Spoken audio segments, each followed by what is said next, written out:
नमस्कार, आप देख रहे हैं ग्रेटर जम्मू और मैं हूं आपके साथ नीतू सिंह। करंट अफेयर के नए एपिसोड में आप सभी दर्शकों का ग्रेटर जम्मू के चैनल में स्वागत है। आज मैं आपकी मुलाकात कराने जा रही हूं एक्स डीसी रोहित खजूरिया जी के साथ, जो सांबा कठुआ जो ज़िला है उनके डीसी रह चुके हैं। अगर आपको याद होगा तो लैंड ग्रैबर प्रोसेस में रोहित खजूरिया जी ऐसे डीसी थे जिन्होंने बड़ी ही ईमानदारी के साथ काम किया और इनके काम की सराहना भी की गई। तो चलिए बातचीत करते हैं। इस समय जम्मू कश्मीर में इंतखाबात की शुरुआत हो चुकी है, डेट जो है वो फाइनल हो चुकी है। ऐसे में असेंबली इलेक्शन जम्मू कश्मीर में किस तरह के होने जा रहे हैं और इनकी क्या उस पर राय है, बातचीत करते हैं रोहित खजूरिया जी के साथ। सर, ग्रेटर जम्मू में आपका स्वागत है। सर, आप एक्स डीसी रह चुके हैं सांबा कठुआ में, जम्मू में। तो सर, इलेक्शंस का दौर आपने भी देखा होगा। इस समय के जो जम्मू कश्मीर में असेंबली इलेक्शन होने जा रहे हैं वो धारा 370 हटने के बाद पहली बार असेंबली इलेक्शन होंगे। तो इस प्रोसेस को आप कैसे देखते हैं जम्मू कश्मीर के हवाले से? देखिए, ऐसा है, इलेक्शन तो एक रेगुलर प्रोसेस है जी। ये तो चुनाव तो होने ही थे, तो अब वो चुनाव जो है शुरू हो गए हैं, प्रोसेस शुरू हो गया है, तो उम्मीद है कि अच्छे से चुनाव हो जाएंगे। सर, क्यों इतना वक्त लगा? 10 साल का समय बहुत लंबा समय था और लोग जहां उम्मीद कर रहे थे कि जल्द चुनाव होंगे, करते करते करते 10 साल निकल गए। देखिए, ऐसा होता है, इलेक्शन का जो फैसला होता है वो इलेक्शन कमीशन को करना होता है, सारी परिस्थितियां देखते हुए। तो इलेक्शन कमीशन को जब ठीक लगा उन्होंने चुनाव अब करवाए हैं जी। सर, लैंड ग्रैबर्स की अगर बात करें तो उस समय सांबा में आप डीसी थे जब ये मामला जो है सामने आया। आपने बड़ी ईमानदारी के साथ उस समय अपना रोल प्ले किया और उन जगहों पर आपने इंक्रोचमेंट की जो मैं उन पॉलिटिकल लीडर्स का नाम नहीं लूँगी, लेकिन उन लीडर्स को हाथ डालना बड़ा मुश्किल था। देखिए, ऐसा होता है कि ये जो कोई भी काम होता है उसमें ज़मीन के ऊपर से इंक्रोचमेंट हटाना डीसी की या किसी भी सरकारी अफसर की जिम्मेदारियों में से एक जिम्मेदारी होती है जी। बहुत सी जिम्मेदारियाँ होती हैं, लोग कई किस्म की दिक्कतें लेके आते हैं डिप्टी कमिश्नर के पास, तो हर एक चीज़ का आपको समाधान निकालना पड़ता है, लोगों को इंसाफ देना पड़ता है। तो ये एक रूटीन ड्यूटी होती है जो सारी टीम मिलकर करती है। सर, सांबा में तो आपकी काफ़ी फ़ैन फॉलोइंग है, लोग आपको बहुत प्यार करते हैं और बहुत सराहना भी आपके काम की जाती है। देखिए, ऐसा है कि अगर आप लोगों की मदद करने की कोशिश करो, उनको मुश्किलातों से निकालने की कोशिश करो, तो ये तो है ही कि इंसान की सर्विसेज रिकॉग्नाइज की जाती हैं। तो उसी संदर्भ में ये एक रूटीन ड्यूटी थी, लोगों का काम किया, लोग रिकॉग्नाइज करते हैं। शायद आप जब डीसी सांबा रहे थे तब कोविड का टाइम था जी, और कोविड पहले चरण पे था जब सब कुछ बंद हो गया था, आम जनजीवन अस्त व्यस्त हो चुका था। उस टाइम पे आप डीसी सांबा रहे हैं, तो वो टाइम को अगर हम याद करें या आप हमें बताएं कितनी मुश्किलात थी, क्योंकि उस समय लोगों को ये समझा पाना कि एक महामारी है जो जिसकी वजह से लोगों को घरों में कैद करना मुश्किल था। मैडम, ऐसा है कि जो कोविड का टाइम था सचमुच में बड़ा मुश्किल टाइम था जी। लोकल पॉपुलेशन को तो हमने समझा लिया और उनको जो भी हमने फैसिलिटीज़ देनी थी एक सिस्टम बना दिया थोड़ी देर में। सबसे ज़्यादा बड़ा चैलेंज एडमिनिस्ट्रेशन के लिए ये था कि जो बाहर से लोग आते थे और उनको क्वारंटाइन करना होता था जी। सांबा के अंदर कोई बहुत बड़ा सरकारी स्ट्रक्चर या कोई प्राइवेट स्ट्रक्चर नहीं है जहाँ लोगों को ठहराया जा सके और उनके रहने का और खाने पीने का बंदोबस्त करवाया जा सके। तो उस स्थिति के अंदर हमको राधा स्वामी जो संस्थान है उनसे मदद मिली थी और हमने जो ठंडी खुई में उनका आश्रम है वहाँ हमने लोगों को ठहराया था, जो कि 3-4 हज़ार लोग रोज़ होते थे, और उनका खाने का भी जो बंदोबस्त था वही संस्थान करता रहा। वो हमको एक बहुत बड़ी राहत मिली थी उस टाइम।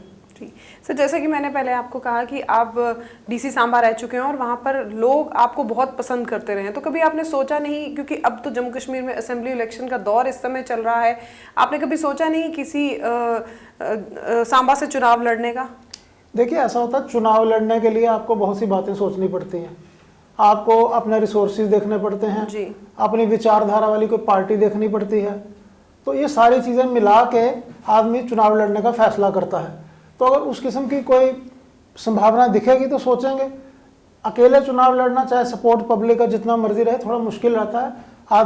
आदमी के पास उतना इंफ्रास्ट्रक्चर चाहिए, उतनी चीज़ें चाहिए, पैसा चाहिए, वो सारी चीज़ें मिला के ही इलेक्शन का फैसला होता है। सर, अगर आप इलेक्शन लड़ेंगे आने वाले 2 चरणों में, तो कौन सी पार्टी को आप प्रेफर करेंगे या इंडिपेंडेंट लड़ना पसंद करेंगे? देखिए, इस चीज़ का जवाब देना मुश्किल है।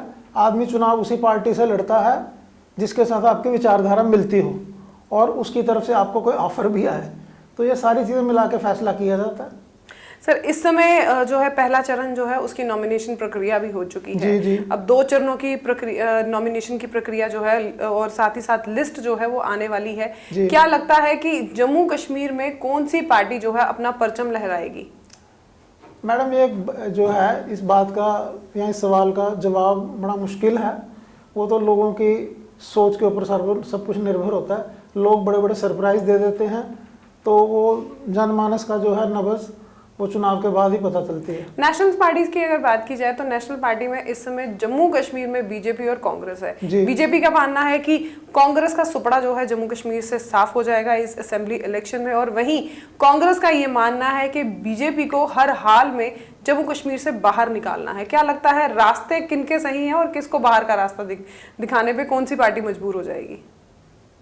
मैडम इस चीज़ का सवाल तो आप पत्रकार लोग ज़्यादा अच्छा दे सकते हैं। मैं इसका क्या जवाब दूं, ये तो समय ही बताता है। लेकिन लोगों का रुझान भी कुछ ना कुछ बताता है। मैडम कुछ नहीं, लोग अपना जो मन नहीं बताते। तो अगर आपको 10 लोग मिलेंगे, आपको कुछ एक तरफ के मिलेंगे, कोई दूसरी तरफ के मिलेंगे, कोई अपना मन नहीं बताएगा, तो ये बड़ा मुश्किल होता है बताना। सर इस बार लोकसभा इलेक्शन में वोटर साइलेंट था और सेम वही सिचुएशन हमने इस समय असेंबली इलेक्शन में भी देखी है कि वोटर इस समय टोटल साइलेंट है। वो किस पार्टी को फेवर कर रहा है और किसको नहीं, उसके बारे में कोई चर्चा नहीं हो रही। जी बिल्कुल। तो ये ऐसा पहली बार देखने को नजर आया। आपको क्या लगता है कि क्यों ये माहौल जो बना है? बहुत सी चीजें तो इलेक्शन के समय में ही डिसाइड होती हैं। जब कन्वेंसिंग होती है, लोग अपना अपना पक्ष रखते हैं, अपना मैनिफेस्टो बताते हैं लोगों को, तो उस टाइम लोग फैसला करते हैं। शायद कैंडिडेट को देख के भी लोग फैसला करते होंगे, पार्टी को देख के भी, उसकी पास परफॉर्मेंस को भी देख के, सारी चीज़ों को देख के लोग फैसला करते हैं। लोग समझदार होते हैं, ठीक ही फैसले करते हैं लोग। जब भी इलेक्शंस का दौर आता है तो एक त्योहार जैसा माहौल बन जाता है। जी। वो त्योहार जैसा माहौल दोनों जगहों पे जो है फीका सा रहा है। नहीं, अभी तो चुनाव जस्ट शुरू होने जा रहा है, अभी तो नॉमिनेशन हुई है। मैंने लोकसभा की भी बात की, लोकसभा में भी कुछ खासा इस बार देखने को नजर नहीं आया जैसे चुनाव में शोर होते थे। देखिए, अब इलेक्शन कमीशन के गाइडलाइंस भी बदल गए हुए हैं। अब उस किस्म का आप प्रचार प्रसार नहीं कर सकते, लाउड स्पीकर नहीं लगा सकते, हर चीज़ के लिए परमिशन चाहिए, और बहुत से रिफॉर्म्स हुए हैं। तो उनको देखते हुए शायद लगता है कि चुनाव फीके चल रहे हैं। सर अगर आप आने वाले असेंबली चुनाव में लड़ते हैं तो आपके मैनिफेस्टोस क्या रहेंगे? मेरा अभी तो कोई ऐसा विचार नहीं है चुनाव लड़ने का, ना तो कोई संभावना है। मैनिफेस्टो क्या होता है? आदमी का यही होता है कि ईमानदारी से काम करो और पब्लिक की सेवा करो। जहाँ भी आप रहो, गरीब आदमी की सेवा करो, आम आदमी की सेवा करो, यही मैनिफेस्टो है। सर ईमानदारी की बात पे एक बात मुझे याद आई है। ऐसा ये कहना है कि इस कलयुगी दुनिया में ईमानदारी जो है उसकी कीमत नहीं पाई जाती। आप इसको कितना सही मानते हैं? मैं समझा नहीं आपका सवाल क्या। इस कलयुगी दौर में जी ईमानदारी की कीमत नहीं होती, लोग ईमानदार इंसान को उतना वो इम्पोर्टेंस नहीं देते। कितना आप इससे सही, इस बात से सही? देखिए ऐसा है कि ईमानदारी आदमी अपने मन से करता है, किसी को ना दिखाने के लिए करता है, ना कोई फ़ायदा लेने के लिए करता है। उसके मन की एक सोच होती है या उसका प्रिंसिपल होता है, तो उसके ऊपर चलता है। लोग क्या उसके ऊपर रिएक्ट करते हैं, कैसे करते हैं। अगर ये आदमी सोच के फ़ायदे के एंगल से ईमानदारी करे तो मेरे ख्याल उस ईमानदारी का कोई फ़ायदा है नहीं। सर आप डीसी सांबा कठुआ रह चुके हैं, तो सबसे कड़े स्टेप्स आपके लिए क्या थे जब आप डीसी सांबा या कठुआ थे? देखिए, कड़े स्टेप क्या, मुझे नहीं लगता कि कोई ऐसी चीज़ होती है कि जो इंसान ना कर सके। और डिस्ट्रिक्ट मजिस्ट्रेट की या डिप्टी कमिश्नर की जो पोस्ट होती है वो गवर्नमेंट ने इसीलिए बनाई हुई है और उसके अख्तियार इस किस्म पे रखे हुए हैं कि वो परफॉर्म करके दिखाए। तो जो भी समस्याएं आती हैं सबका समाधान करना उसका फ़र्ज़ है। तो अगर वो ना कर सके तो वो तो कमज़ोरी है इंसान की। सर सांबा में जब लैंड ग्रैबिंग का मामला सामने आया तब आपने बड़ी मुशक्क़त की, तब आपने बड़ी मेहनत की थी इन केसेस के ऊपर। कभी आपके ऊपर पॉलिटिकल प्रेशर बना? देखिए ऐसा है, मैंने सांबा, कठुआ, उधमपुर, जहाँ जहाँ भी मैं रहा, मैंने सब जगह एक जैसा ही काम किया है। तो प्रेशर वगैरह कोई ऐसा चीज़ मेरे पर थी नहीं। क्योंकि अतिक्रमण की अगर बात करें कि जब भी इस तरह के मामले सामने आते हैं तो जो डीसीज होते हैं उनके ऊपर बड़ा प्रेशर बनता है। देखो मैडम, मैंने एक चीज़ बताऊँगा आपको। जब आप अपनी नौकरी शुरू करता है तो उसके 2-3 साल इंपॉर्टेंट होते हैं अपनी पहचान बनाने के लिए। जी। जब आपकी पहचान बन जाए तो फिर उस किस्म का कोई हालात रहते नहीं। लोगों को पता होता है कि इसको ये प्रेशर कितना डालना है, ये मानेगा कि नहीं मानेगा। तो जब आपका एक अपना नाम बन गया हो, आपका काम करने का तरीका लोगों को पता चल गया हो, तो उसके अनुसार ही सारा फिर चलता है।